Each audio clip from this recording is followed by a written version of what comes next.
Morning, everyone. I'm Pat Williams. I'm a Deputy Chief of Coney County Emergency Services. Today, we're going to be talking about integrating the FAST program in the Upstate. In just a few minutes, I'll introduce the rest of our team, let it kind of flow better. You'll just allow me a few more minutes to set everything up. Our agenda, we're going to cover the problem statement that was given to us today. We're going to talk about who is the customer, because that played a lot of role into how we designed our solution. We'll go through our three-tiered solution, and then we'll conclude and have questions. So our problem statement that was presented to us through the association was to assess the fire service in the Upstate and determine the level of awareness of behavioral health issues and treatment options available in the region, assess the needs of the firefighters and how stress management and peer support can be offered and portrayed in the Upstate. What it all boiled down to was what is needed to create a more substantial program in the Upstate. What we were realizing is, though people know about the FAST team, it's not really getting utilized in the Upstate. So how do we get them in the departments? When we thought about the solution, again, we thought, how do we get them into the departments? But then we realized the FAST team's primary customer is actually the firefighter, the individual firefighter in the department. So when you start thinking about that, we built a three-tiered solution, a three-tiered approach to our problem. And in a few minutes, our own Fire Marshal Billy Bishop, with the City of Gaffney Fire Department is going to come up and he's going to talk about how can an individual access the FAST team or the FAST programs, even if his company officer isn't interested, if his chief officer isn't interested. You know, there are those departments where they still believe the mantra of 50 years ago of we're hard chargers. We talked about it a few minutes ago of it's suppression over prevention, and we've got to evolve. But there's still those departments where folks aren't interested in the behavioral health side of our business yet. We're firefighters, we should just be able to deal with it. So if I'm an individual in that fire department, how can I get help? How can that need still be met? So it's more of a bottom-up approach to our problem statement. Following that, Captain Kevin Henson with the Piedmont Park Fire Department in Greenville County is going to come up and talk about a company officer's solutions to this problem.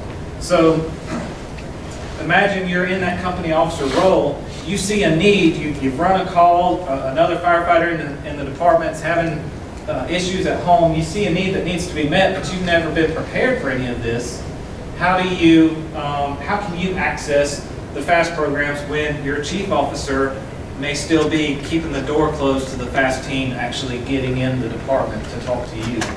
So we'll go through some of that. And then finally, Assistant Chief Tracy Williams with the Westby Fair Force in Spartanburg County is going to come up and talk about a chief's officer's solutions. You're in that chief's role. Prior to you, the door hasn't been open to the FAST team, so you're going to swing that door open. How do you build the program in your own department and go through some of that? So without further ado, I will bring up Billy Bishop. As Adam said, one of the things was we broke into three different groups: fireman, company officer, and the chief officer. One of the things I think about the FAST team that most people don't realize is it's not a chain of command type deal. You don't have to go through your fire chief and say, I need help. How many of you in here, one of your firemen, most of your chiefs, some of your FAST chiefs, how many of you, if your fireman comes and says, I got a problem, are you going to say, we suck it up in the middle? If you would say that, raise your hand. Nobody's going to say that, right? How many of you people that know you have people in your fire department that would say that to people? Maybe not a fire chief, but maybe a captain, maybe just another fireman. And that's the problem we got to combat. So we kind of talked at length about ways to kind of get that to the firefighter. And one I think was the best that we kind of come up with was to try to get the FAST program, just what it's about, and that it's there, into the 1152 program. I know you hear all the time, you got to change the culture, you got to change the culture. But to get to this, you really do have to change the culture. You really do have to tell firemen it's okay to have a problem with something you saw. It's okay to have a problem with something you heard. So I know we sat down with Patty and the entire FAST team in Columbia. I know that she's getting into the recruit school now at the academy. But how many of them are getting into the recruit school, the 1152 programs, or the technology centers, and things like that? And I'm not saying, go in there with an 8-hour FAST class. I'm just saying, go in there and say, hey, we're here. This is what it's about. This is why we're here. This is how you need to contact with us. continue to request, people to present at department meetings, chiefs meetings, things like that. It's very evident that people in the low country use fast teams and their own assistance teams more than people in the upstate. I think that's why this program was, this project was given. And I don't think it's like the fast team or something like that. Honestly, we've never had the incident that required it. We've never had the Charleston 9. We've never had that. Knock on wood, hope it never happened. But you had the chief yesterday out there talking about it at the memorial site. He handed that fireman that helmet. He was just sitting there shaking. Didn't know what to do. And that scarred that fireman. I mean, I remember the first traumatic death, the first traumatic call you run, some of you 30 years ago.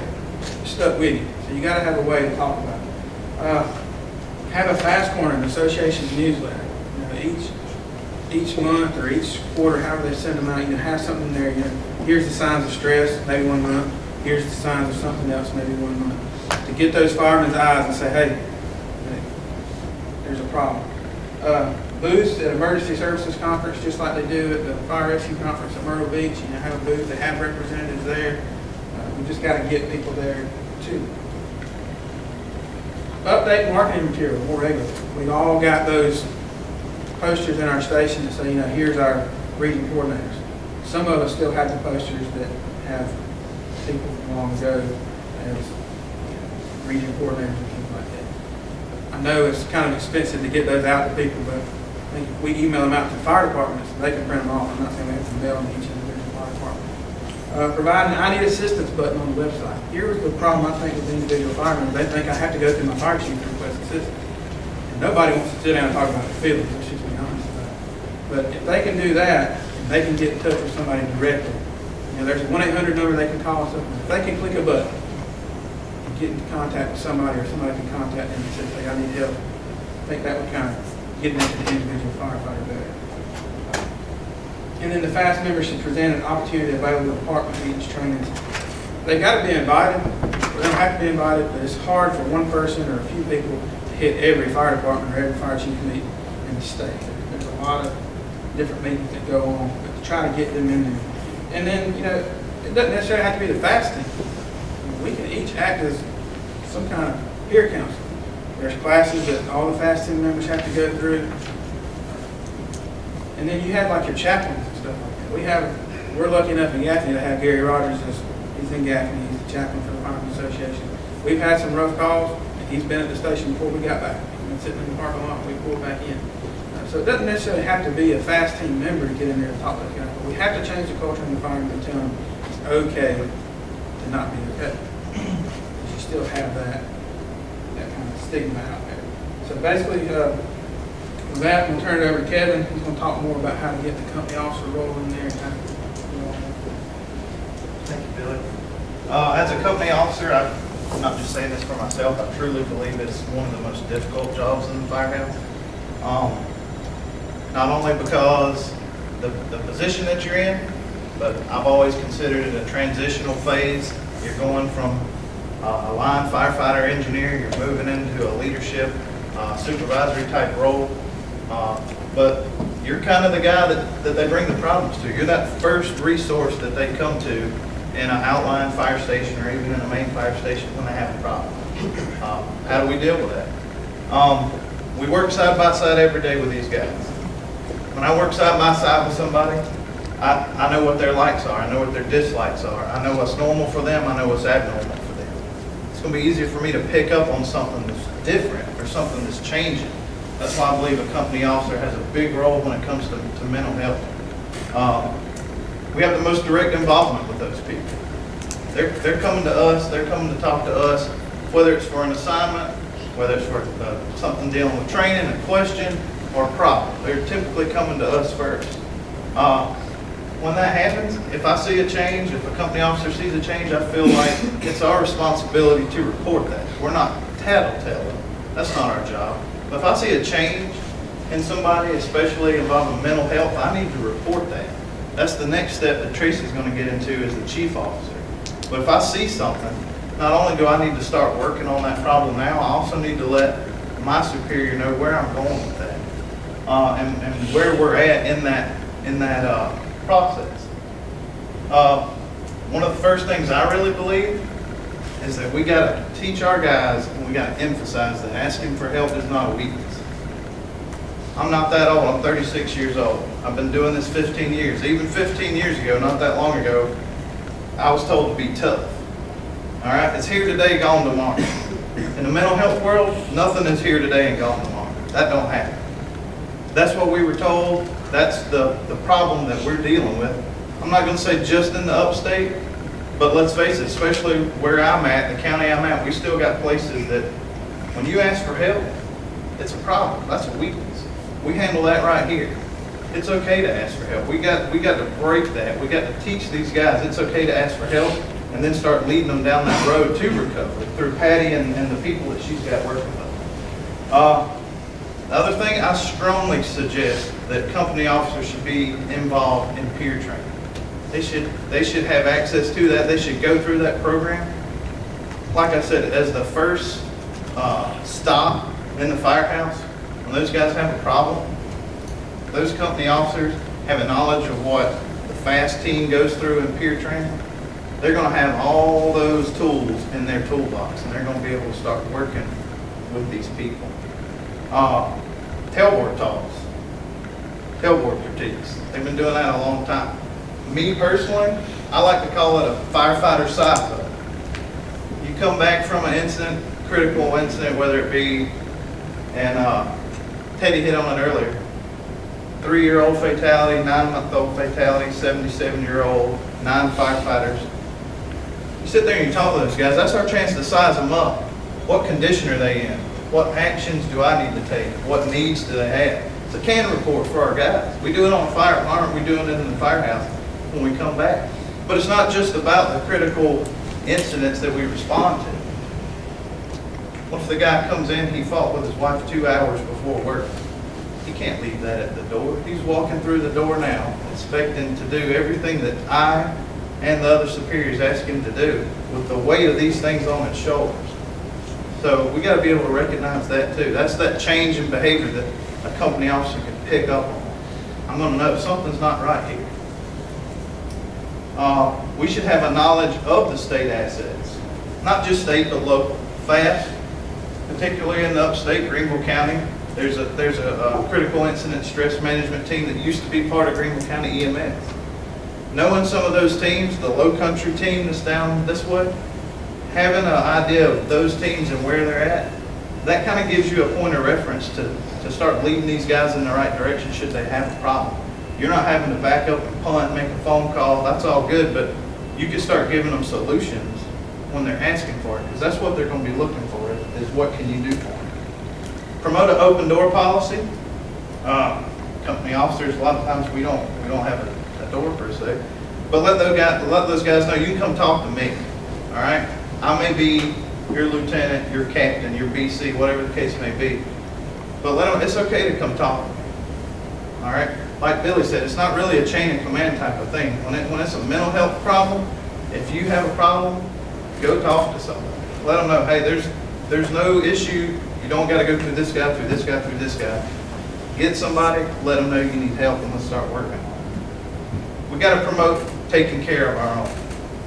We take care of everybody else. We go out here, Mrs. Smith, we put her fire out, we ventilate her home, we get the smoke out, we get the cats out of the trees. And that's what our job is, but we got to take care of our own, because without those guys, we can't take care of everybody else. We got to get their head in the right place and make sure they got the help they need so that we can help Mrs. Smith. And we got to obtain the buy-in from the chief officers and the administration. Some may be willing to change, some may be not. Some may just be uneducated or unsure of the fact that there truly is a mental health problem going on right now in emergency services, fire, police, and EMS.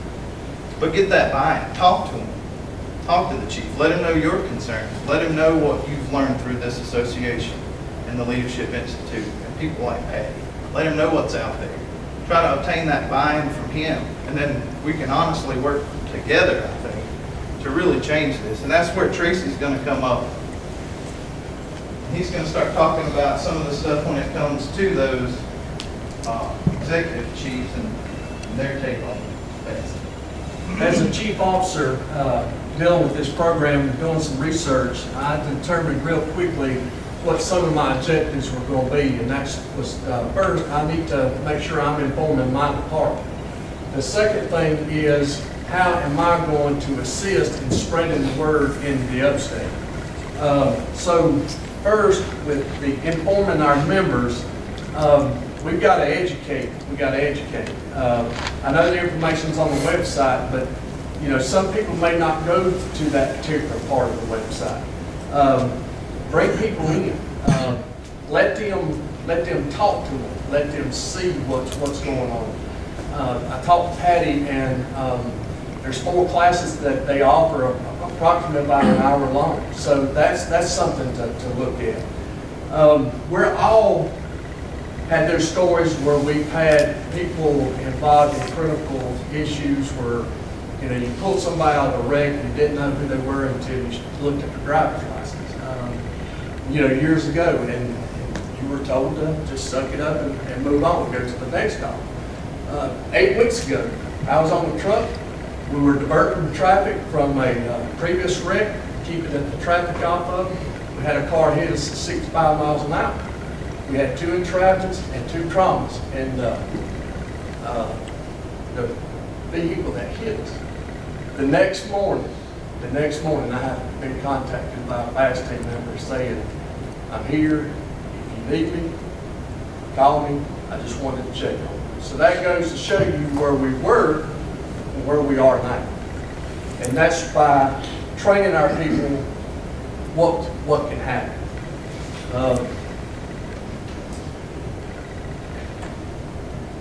The fast team, we're their principles are founded on principles, hope, healing, respect, and recovery.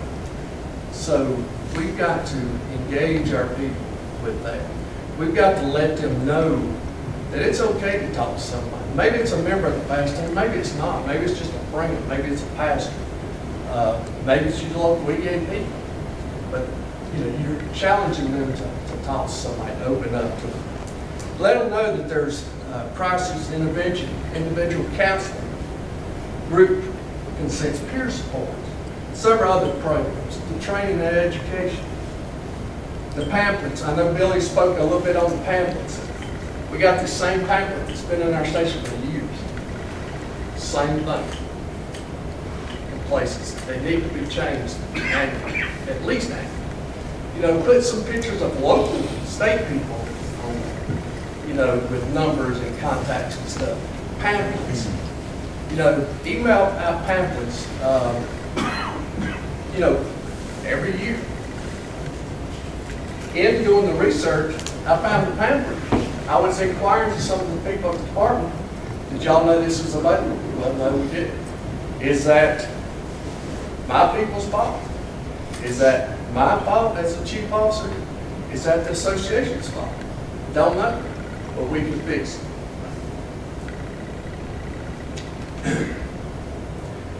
You know, we need to let our people know that this is the number 13th initiative in the 16 Firefighter Safety Initiatives. So it's a key factor. We just need to let them know that there are different types of stress. Billy, Kevin spoke on it a little bit ago. You know, family stress can be a big deal. You know, when you have somebody working a 24-48 schedule, and mama's expecting daddy to be at little Billy's ball game, and he can't find coverage or get a day off, that creates stress. So there is, you know, all types of stress out there.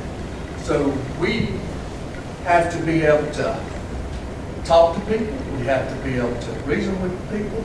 We have to be able to let them be, so to speak. Let them be. Also, we need to let them know that how the state's broke up.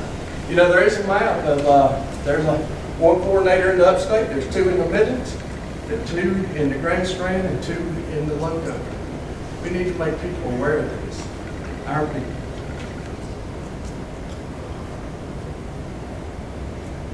As a chief officer, I would want to invite somebody in from the fast team just for my department, because in a sense, that may create peer people for those. Let them know what the program's about. Also, I think spreading the word through, you know, if I took my neighboring counties, each one of us took our neighboring counties, eventually we'd have the upstate covered. We just need to make it more known program. And I was doing the research, read all the stuff that I could read, brought some information in from the National Volunteer Firefighter Council. But I've seen this, and I'll leave you with this. It's a quote, and most of you probably have heard it from Detroit firefighter David Parnell in the document movie Burn. He says, I wish my eyes could forget, or I wish my mind could forget what my eyes have seen. And we all have been there. So we have got to make steps so people don't leave. Now I'm going to turn it back over to Adam. So that's our solutions that we've identified. I think the one other part we talked about was when you're actually having these meetings at the department level, or you're bringing somebody in from the outside, from the FAST team, the ones that really have made the difference are the ones that have that great story to tell. I still remember when Lee from Hartsville shared his story, and that has impacted me to kind of get focused on the mental health side of the emergency services. So with that, we will take your questions.